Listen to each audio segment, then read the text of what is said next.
మీ అందరికీ నా ఛానల్ ఎవరైనా కొత్తగా చూస్తున్నట్టయితే ప్లీజ్ సబ్స్క్రైబ్ చేయండి. ఇక ఈరోజు కార్తీక దీపంలో ఏం జరిగిందో మనం తెలుసుకుందాం. ఇక పారు ముఖంలో నెత్తు చుక్క లేదు. జోష్న షాంపిల్ సుమిత్రతో మ్యాచ్ కావాలని మొక్కుకున్నాను అని ఆమె అనగానే కార్తీక్ సంబంధించిన ప్రశ్న అందరినీ ఆలోచనలో పడేసింది. అంటే ఏంటి పెద్ద మేడం, నీ మనసులో ఏదో అనుమానం ఉందా?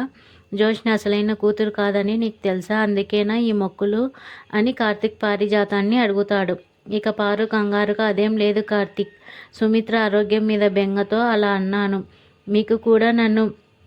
మీరు కూడా నన్ను అలాగే చూసారేంటి అని శివనారాయణను అడుగుతుంది.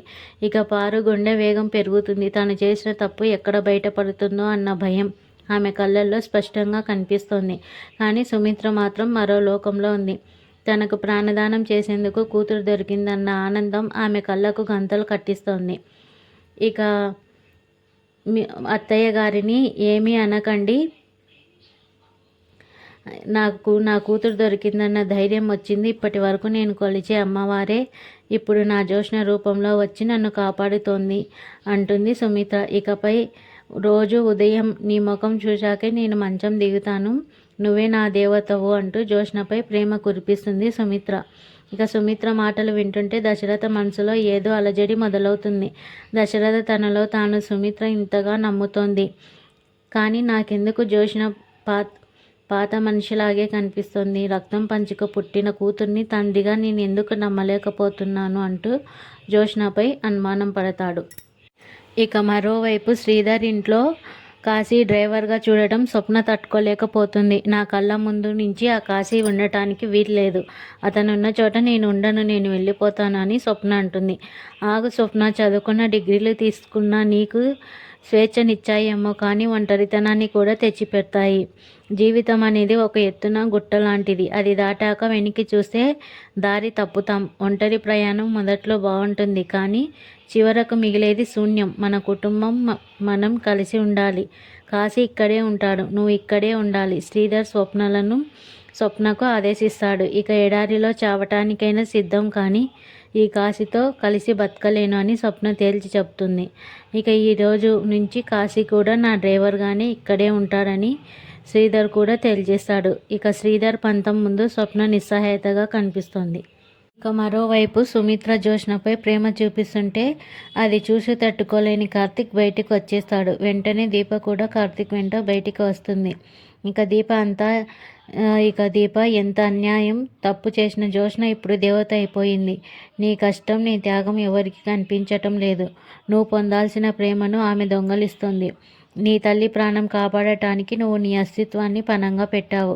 నిన్ను ఏ రాళ్లతో గుడి కట్టాలి, ఏ పూలతో పూజించాలి అని కార్తీక్ దీపతో అంటాడు. చేసిన తప్పులకి జోష్నని అరెస్ట్ చేసి జైల్లో కూర్చోబెట్టాలని కార్తీక్ అంటాడు. ఇంకా నాకు గౌరవ మర్యాదలు అక్కర్లేదు బావా, నా తల్లి నవ్వుతూ ఉంటే చాలు, ఆమె క్షేమమే నాకు అన్నిటికంటే పెద్ద బహుమతి అని దీప సమాధానం ఇస్తుంది.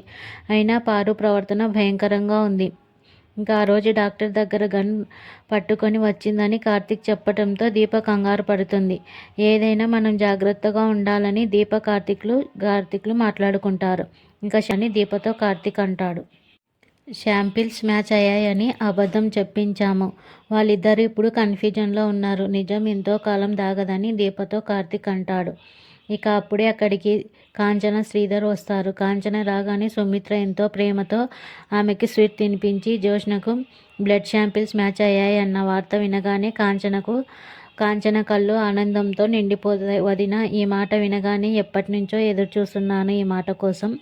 ఇక మా అమ్మకు జరిగింది నీకు జరగకూడదని 1000 దేవుళ్ళకు మొక్కుకున్నాను. నువ్వు లేకపోతే ఈ ఇంటికి వెలుగే లేదు వదిన అంటూ సుమిత్రతో కాంచన ఆప్యాయంగా మాట్లాడుతుంది. అవును కాంచన, ఇకపై ఈ ఇంట్లో అందరూ కన్నీళ్లకు సెండ్ ఆఫ్ ఇచ్చేయాలి, అంతా శుభమే జరుగుతుందని శ్రీధర్ అంటాడు. ఇక శ్రీధర్ పైన నవ్వుతున్న పారు జోష్న ముఖాల్లో పాలిపోయిన రంగులను గమనిస్తూనే ఉంటాడు, పైకి నవ్వుతూనే. ఇక షాంపిల్స్ మ్యాచ్ అయితే వీళ్ళ ముఖాల్లో ఆనందం ఉండాలి, కానీ భయం ఎందుకు అని ఆయన మనసులో అనుమానం మొదలవుతుంది. సమయంలో ఉన్న పారు తనలో తాను అనుకుంటున్నానని భ్రమపడి బయటికి అనేస్తుంది. నాకంతా కన్ఫ్యూజన్గా ఉంది. షాంపిల్స్ ఎందుకు మ్యాచ్ అయ్యాయి అని పారు బయట అనేస్తుంది. ఆ మాట వినగానే హాల్లో ఉన్న వారంతా ఒక్కసారిగా షాక్ అయ్యారు.